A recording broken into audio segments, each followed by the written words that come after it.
ಆತ್ಮೀಯ 10ನೇ ತರಗತಿಯ ವಿದ್ಯಾರ್ಥಿನಿಯರೇ, ಇವತ್ತಿನ ದಿವಸ ನಾವು ವೃತ್ತಗಳ ಪಾಠದ ಮೇಲೆ LBA ಘಟಕ ಪರೀಕ್ಷೆಯನ್ನ ನೋಡೋಣ. ಪ್ರಶ್ನೆ 1, ಬಹು ಆಯ್ಕೆ ಪ್ರಶ್ನೆಗಳಲ್ಲಿ ಒಂದನ್ನ ಆರಿಸಿ ಅಂತಂದ್ರ 5 ಪ್ರಶ್ನೆ ಅದಾವು. ಒಂದೇದು, ವೃತ್ತವನ್ನು ಕೇವಲ ಒಂದು ಬಿಂದುವಿನಲ್ಲಿ ಸ್ಪರ್ಶಿಸುವಂತಹ ರೇಖೆ, ಅದಕ್ಕೇನಂತ ಕರಿತೀವಿ? ಒಂದು ವೃತ್ತ ಐತಿ, ವೃತ್ತದ ಯಾವುದೇ ಬಿಂದುವಿನಲ್ಲಿ ಒಂದು ರೇಖೆ ಸ್ಪರ್ಶ ಆಗ್ಲಿಕ್ಕೆ, ಹಾಗಾದ್ರ ಆ ಒಂದು ಸ್ಪರ್ಶ ಬಿಂದುವಿಗೆ ಏನಂತ ಕರಿತೇವೆ? ನಾವು ಸ್ಪರ್ಶಕ ಅಂತ ಕರಿತೀವಿ. ಸಿ ಉತ್ತರ ಸರಿಯಾದ ಉತ್ತರ. ಇನ್ನ ವೃತ್ತದ ಕೇಂದ್ರದಲ್ಲಿ ಕೋನ ಯಾವಾಗಲೂ 4 ಆಪ್ಷನ್ ಅದಾವು.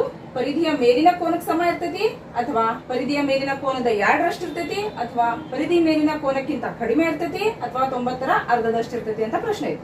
ವೃತ್ತದ ಕೇಂದ್ರದಲ್ಲಿಯ ಕೋನ ಅಂದ, ವೃತ್ತದ ಕೇಂದ್ರದಲ್ಲಿಯ ಕೋನ ಅಂದ್ರ ಈ ರೀತಿ, ಇದ ಒಂದು ಬಿಂದುವಿನಿಂದ ಪರಿಧಿ ಮೇಲೆ ಇನ್ನೊಂದು ಕೋನ ರೆಡಿ ಆಗಿರ್ತೈತಿ ನೋಡ್ರಿ, ಅದು ಪರಿಧಿ ಕೋನಕ್ಕಿಂತ ಕೇಂದ್ರದಲ್ಲಿರುವಂತಹ ಕೋನ 2ರಷ್ಟು ಇರ್ತೈತಿ.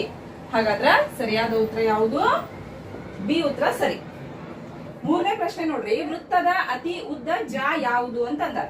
ನೋಡ್ರಿ, ಒಂದು ವೃತ್ತ ಐತಿ, 2 ಬಿಂದುಗಳನ್ನ ಸೇರಿಸುವಂತಹ ಒಂದು ರೇಖೆಗೆ ನಾವು ಜ ಅಂತ ಕರಿತೇವೆ.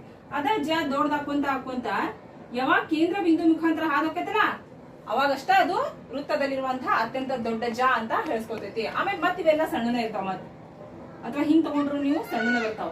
ಯಾವಾಗ ಮತ್ತ ಕೇಂದ್ರದ ಮುಖಾಂತರ ಹಾದೋಕೈತಲ್ಲ ಅವಾಗಷ್ಟ ನಾವು ಅದಕ್ಕೆ ಏನಂತ ಕರಿತೀವಿ? ದೊಡ್ಡ ಜ ಅಂತೀವಿ. ಅದನ್ನ ಕೇಂದ್ರದ ಮುಖಾಂತರ ಹಾದು ಹೋದ್ರ ಅದಕ್ಕೆ ವ್ಯಾಸನು ಅಂತ ಕರೀತಾರೆ. ಹಾಗಾಗಿ ವ್ಯಾಸ ಇರುವಂತಹ ಆಪ್ಷನ್ ಯಾವುದು? ಡಿ ಆಪ್ಷನ್ ಸರಿಯಾದ ಉತ್ತರ.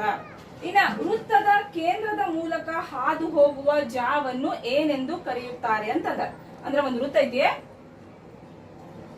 ಜ ಕೇಂದ್ರದ ಮುಖಾಂತರ ಹಾದು ಹೊಂಟೈತಿ, ಹಾಗಾದ್ರ ಅದನ್ನ ಏನಂತ ಕರಿತೀವಿ ನಾವು? ಈಗ ಅಂದಲ್ಲ, ಜ ಮುಖಾಂತರ ಹಾದು ಹೋದ್ರ ವ್ಯಾಸ ಅಂತ ಕರಿತೀವಿ. ಅದ ಉತ್ತರನ ಬರುತ್ತೆ. ಮತ್ತೆ ಸರಿಯಾದ ಉತ್ತರ ಸಿ ಉತ್ತರ ಸರಿ, ವ್ಯಾಸ.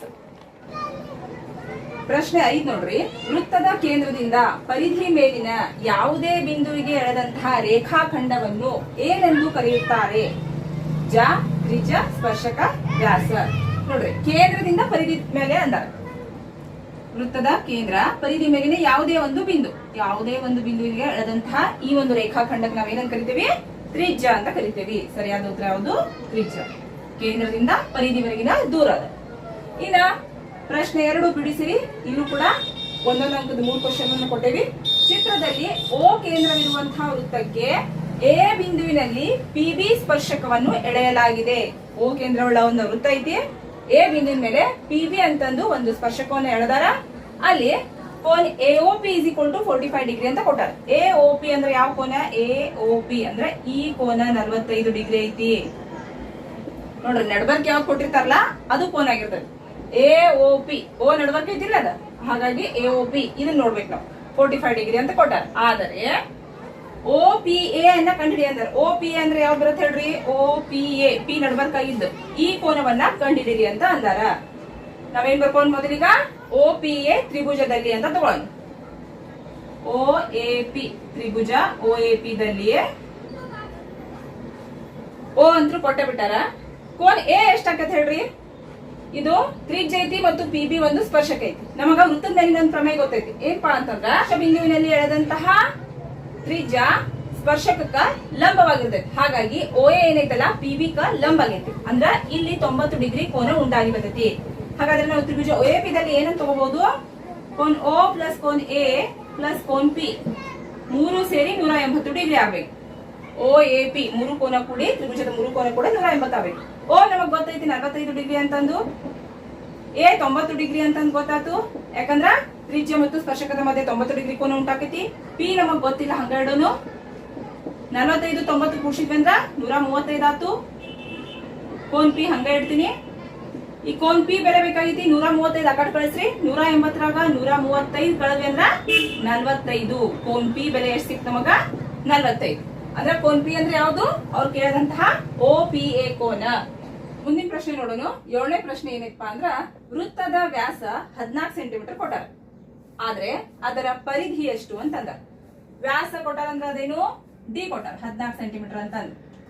ಇನ್ನ ಪರಿಧಿ ಕೇಳಂದ್ರೆ ಅದೇನು? 2πr = question mark. ಪರಿಧಿಯನ್ನ ನಾವು 2πr ಅಂತ ತೋರಿಸ್ತೇವೆ. ಬರ್ಕೊಂಡು ಪರಿಧಿ ಮತ್ತೊಂದ್ಸಲ ಪರಿಧಿ ಇಸ್ ಈಕ್ವಲ್ ಟು 2πr. ಈಗ ನೋಡ್ರಿ ನಮಗೆ ತ್ರಿಜ್ಯ ಕೊಟ್ಟಿಲ್ಲ, ವ್ಯಾಸದಿಂದ ತ್ರಿಜ್ಯ ತಕೋಬಹುದು, ಅಥವಾ R is equal to d/2. ತ್ರಿಜ್ಯ ಏನು ವ್ಯಾಸದ ಅರ್ಧ ಇರ್ತೈತಿ, ಅಂದ್ರ ವ್ಯಾಸ ಬರೋಬ್ಬರಿ 2 ಇಂಟು ಆರ್ ನಾವು ತಗೋಬಹುದು. ಈಗ ನೋಡ್ರಿ ಪಾಯ್ ಇಲ್ಲೇ ಇಡ್ತೀನಿ, ಇಂಟು 2r ಆಮೇಲೆ ಬರೀತೀನಿ, ಅಂದ್ರೆ 2r ಜಾಗದಾಗ ನಾ ಏನ್ ಬರೀಬಹುದು, ಈಗ ಡಿ ಅಂತ ಹಾಕೋಬಹುದು. ಪಾಯ್ ಅಂದ್ರೆ ಏನೈತೆ ಅದ್ರ ಬೆಲೆ 22/7. 2r ಅಂತಂದ್ರ ಡಿ ಇದ್ದಂಗ, ಡಿ ಅಂದ್ರ 2r ತಗೋಬಹುದು. 2r ಜಾಗದಾಗ ಈಗ ನಾನು ಬೆಲೆ ಡೈರೆಕ್ಟ್ ಆಗಿ 14 ಅಂತ ಹಾಕ್ತೀನಿ. 7 1 7 2 22 ಗುಂಡ್ಲೆ 2 22 44 ಸೆಂಟಿಮೀಟರ್. ಪರಿಧಿಯ ಉತ್ತರ 44 ಬಂತು. ಇನ್ನ 8ನೇ ಪ್ರಶ್ನೆ ನೋಡೋಣ. ಚಿತ್ರ ಕೊಟ್ಟ ಬಿಟ್ಟಾರ ಅವ್ರ 8ನೇ ಪ್ರಶ್ನೆ ಒಳಗ. ಚಿತ್ರದಲ್ಲಿ ಎಬಿ ಮತ್ತು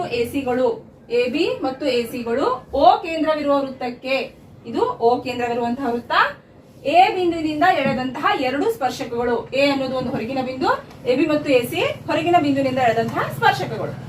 ಬಿಒಸಿ ಇಸ್ ಈಕ್ವಲ್ ಟು 130 ಡಿಗ್ರಿ ಕೊಟ್ಟಾರ, ಅಂದ್ರ ಈ ಕೋನ 130 ಡಿಗ್ರಿ ಐತಿ. ಏನ್ ಕೇಳ್ಯಾರ ಅವರು, ಬಿಎಸಿ ಕೋನ್ ಬಿಎಸಿ ನಡ್ಬರ್ಕಿದ್ ಯಾವ್ದು ಎ, ಇದನ್ ಕೋನವನ್ನ ನಾವು ಕಂಡುಹಿಡಿಬೇಕಾಗೈತಿ. ಹೆಂಗ್ ಕಂಡುಹಿಡಿಯುದು ನೋಡ್ರಿ, ಎ ಬಿ ಒಂದು ಸ್ಪರ್ಶಕ ಐತಿ, ಒ ಬಿ ಒಂದು ತ್ರಿಜ್ಯ ಐತಿ. ಸ್ಪರ್ಶಕ ಮತ್ತು ತ್ರಿಜ್ಯದ ಮಧ್ಯದಲ್ಲಿ 90 ಡಿಗ್ರಿ ಕೋನ ಉಂಟಾಗತೈತಿ. ಇಲ್ಲೂ ನೋಡ್ರಿ, ಎಸಿ ಒಂದು ಸ್ಪರ್ಶಕ, ಓಸಿ ಒಂದು ತ್ರಿಜ್ಯ ಮತ್ತು ಸ್ಪರ್ಶಕದ ಮಧ್ಯ ಅಲ್ಲೂ ಕೂಡ 90 ಡಿಗ್ರಿ ಕೋನ ಉಂಟಾಗತೈತಿ. ಅದು ಪ್ರಮೇಯ ಪ್ರಕಾರ, ಅದನ್ನ ಹೇಳಿಕೆ ಬರ್ಕೊಡ್ಬಿಡೋದು. ಏನನ್ನೋದು, ಎ ಬಿ ಸ್ಪರ್ಶಕ, ಒಬಿ ತ್ರಿಜ್ಯ ಮತ್ತು ಎಸಿ ಸ್ಪರ್ಶಕ, ಓಸಿ ತ್ರಿಜ್ಯ. ಆದ್ದರಿಂದ ಕೋನ್ ಬಿ ಇಸ್ ಈಕ್ವಲ್ ಟು ಕೋನ್ C is equal to 90 degree ಆಯ್ತು. ಮತ್ತ ಚತುರ್ಭುಜ ಒಳಗ 4 ಕೋನಗಳು ಸೇರಿ 360 ಆಗಬೇಕು. ಇವೆರಡು ಅಂತೂ 99 ಆಗತೈತಿ, 180 ಮುಗಿತು. ಇವೆರಡು ಸೇರಿ 180 ಆಕೈತಿ. ಕೋನ್ ಓ ಮತ್ತು ಕೋನ್ ಎ ಸೇರಿ 180 ಆಗ್ಬೇಕು. ಇಲ್ಲಿ 130 ಕೊಟ್ಟಾರ, ಅದನ್ನ ನಾವು 180 ಕಳಿನು, ಅವಾಗ ನಮಗ ಕೋನ್ ಎ ಸಿಗ್ತೈತಿ. ಏನನ್ನು, ಕೋನ್ ಬಿಒಸಿ ಪ್ಲಸ್ ಕೋನ್ ಬಿ ಎ ಸಿ. ಯಾವ ಕೋನ್ ಹೇಳ್ಬೇಕಾಗೈತಿ, ಮಧ್ಯದಲ್ಲಿ ಹೇಳ್ಬೇಕು. 180. ಬಿಒಸಿ ಅಂತ ಕೊಟ್ಟಾರ ಅವರು, ಅದ್ರ ಜಾಗದಾಗ ಬೆಲೆ ಹಾಕ್ತೀನಿ 130 ಅಂತಂದು. ಬಿ ಎ ಸಿ ಕಂಡು ಹಿಡಿಬೇಕಾಗೈತಿ, ಅದನ್ನ ಹಂಗ ಇಡ್ತೀನಿ. ಕೋನ್ B A C is equal to 180. 130 ಆ ಕಡೆ ಕಳಿಸ್ರಿ, ಮೈನಸ್ ಆತು. 180 130 ಹೋತಂದ್ರ 50 ಡಿಗ್ರಿ. ಬಿ ಎ ಸಿ ಎಷ್ಟು ಬಂತ ನಮಗ, 50 ಡಿಗ್ರಿ. 9ನೇ ಪ್ರಶ್ನೆ ನೋಡ್ರಿ. ಓ ಕೇಂದ್ರವಿರುವ ವೃತ್ತಕ್ಕೆ ಪಿ ಎ ಮತ್ತು ಪಿಬಿಗಳು ಸ್ಪರ್ಶಕಗಳು ಅಂತಂದ. ಅಲ್ಲೆಲ್ಲ ಚಿತ್ರ ಕೊಟ್ಟಿದ್ರು, ಇದಕ್ಕೆ ಚಿತ್ರ ಕೊಟ್ಟಿಲ್ಲ, ನಾವ ಚಿತ್ರ ಹಾಕೋಬೇಕು. ಓ ಕೇಂದ್ರವಿರುವಂತ ವೃತ್ತ ಅಂದ. ಒಂದು ವೃತ್ತ ತೆಗೆನು, ಕೇಂದ್ರ ಓ ಅಂತ ಕೊಡೋದ ಹೆಸರ. ಪಿ ಎ ಮತ್ತು ಪಿಬಿಗಳು ಸ್ಪರ್ಶಕ ಅಂದಾರ. ಪಿ ಎರಡು ಕಡೆ ಹೆಸರು ಬಂದೈತಲ್ಲ, ಅಂದ್ರೆ ಪಿ ಹೊರಗಿನ ಬಿಂದು, ಪಿ ದಿಂದ ವೃತ್ತಕ್ಕ ಪಿ ಎ ಮತ್ತು ಪಿಬಿ ಎಂಬ ಸ್ಪರ್ಶಕ ಅದಾವ. ಈ ಒಂದು ಹೊರಗಿನ ಬಿಂದುವಿನಿಂದ ವೃತ್ತಕ್ಕ 2 ಸ್ಪರ್ಶಕ ತೆಗಿಬೇಕು. ಇಲ್ಲಿ ಎ ಅಂತ ಹೆಸರು ಕೊಡ್ತೀನಿ, ಇದಕ್ಕ ಬಿ ಅಂತ ಹೆಸರು ಕೊಡ್ತೀನಿ. ಪಿ ಎ ಮತ್ತು ಪಿಬಿ ಅಂದಾರ ಅವ್ರು. ಆಮೇಲೆ ಪಿ ಎ 4 ಸೆಂಟಿಮೀಟರ್ ಅಂದಾರ, ಅಂದ್ರೆ ಪಿ ಎ ಇಸ್ಕೊಂಡು ಇಲ್ಲಿ 4 ಅಂತ ಬರ್ಕೊಂಡ್ವಿ. ಎ ಪಿ ಓ 40 ಡಿಗ್ರಿ ಅಂದಾರ. ಎ ಪಿ ಓ ಯಾವ್ದು ಹೇಳ್ತಾರ ನಡ್ಬರ್ಕಿಂದ ಆ ಕೋನ ಕೊಟ್ಟಿರ್ತಾರ ಅಂತ ನೆನಪಿಟ್ಕೋಬೇಕು ನಾವು. ಎ ಪಿ ಓ ಅಂದ್ರ ಇದನ್ನ ಕೂಡಿಸ್ಬೇಕು ನಾವು. ಇಲ್ಲಿ 40 ಡಿಗ್ರಿ ಕೋನ ಉಂಟಾಗೈತಿ ಅಂತ ಅಂದಾರ. ಈಗ ಏನ್ ಕೇಳಾರ ಅವರು, ಪಿ ಬಿ ಅನ್ನ ಕಂಡುಹಿಡಿ ಅಂದಾರ. ಪಿ ಬಿ ಅಂದ್ರೆ ಈ ಒಂದು ಬಾಹು ಎ ಒ ಬಿ ಅನ್ನು ಕೂಡಿಸ್ಬಿಡೋಣ. ಎ ಒ ಬಿ ಅಳತೆ ಕಂಡುಹಿಡಿ ಅಂದಾರ. ಎ ಒ ಬಿನು ಕೂಡಿಸಿದ್ವಿ, ಕೋನ್ ಎ ಒ ಬಿನು ಕಂಡುಹಿಡಿಬೇಕಾಗಿತ್ತು ನಮಗೆ. P B is equal to question mark, A O B is equal to question mark.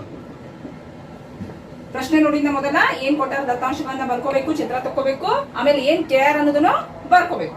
ಈಗ ನೋಡ್ರಿ, ಪಿ ಬಿ ಹೆಂಗ್ ಕಂಡುಹಿಡಿದು, ಹೊರಗಿನ ಬಿಂದುವಿನಿಂದ ವೃತ್ತಕ್ಕೆ ಎಳೆದಂತಹ ಸ್ಪರ್ಶಕಗಳು ಯಾವಾಗಲೂ ಸಮ ಇರ್ತಾವ ಅನ್ನೋದು ವೃತ್ತದ ಮೇಲಿನ ಪ್ರಮೇಯ ನಮಗೆ ಹೇಳಿದೆ. ಹಾಗಾಗಿ ಏನ್ ಬರೀನು, P A is equal to P B is equal to 4 centimetre. P ಹೊರಗಿನ ಬಿಂದುವಿನಿಂದ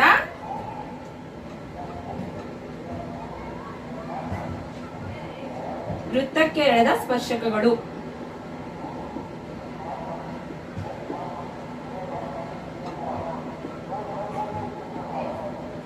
ಸಮ. ಎ ಪಿ ಓ ಕೊಟ್ಟಾರ, ಅಂದ್ರ ಈ ಕೋನವನ್ನ ಕೊಟ್ಟಾರ. ಹಾಗಾದ್ರೆ ಈ ಕೋನ ಎಷ್ಟಾಕತ್ ಹೇಳ್ರಿ, ಹೊರಗಿನ ಬಿಂದುವಿನಿಂದ ವೃತ್ತಕ್ಕೆ ಎಳೆದಂತಹ ಸ್ಪರ್ಶಕ ಸಮ, ಮತ್ತ ಹಂಗ ಅದೇನ್ ಮಾಡ್ತೈತಿ, ಕೇಂದ್ರದಲ್ಲಿ ಸಮನಾದ ಕೋನಗಳನ್ನ ಉಂಟು ಮಾಡತ್ತ. ಇಲ್ಲಿ 45 ಅಂದ್ರ ಇದು ಕೂಡ 40 ಡಿಗ್ರಿ ಆಗಿರ್ತೈತಿ.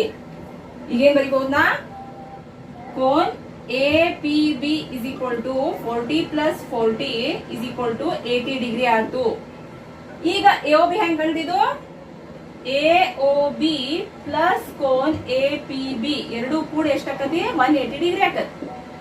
ಯಾವುದು? ಎ ಪಿ ಬಿ ಮತ್ತು ಎ ಒ ಬಿ ಕೂಡಿಸಿ. ಯಾಕೆ ಹೇಳ್ರಿ?